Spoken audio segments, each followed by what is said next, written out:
Сергей Александрович Есенин. Пушкину.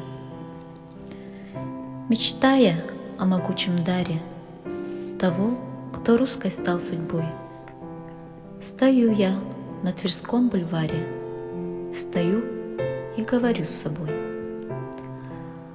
Блондинистый, почти белесый, в легендах ставший, как туман. О, Александр, ты был повеса, как я сегодня хулиган. Но эти милые забавы не затемнили образ твой, и в бронзе выкованной славы трясешь ты гордой головой.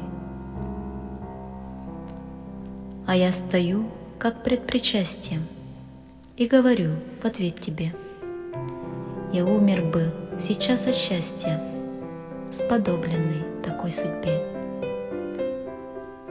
Но, обреченный на гонение, еще я долго буду петь, чтоб и мое степное пение сумело бронзой прозвенеть.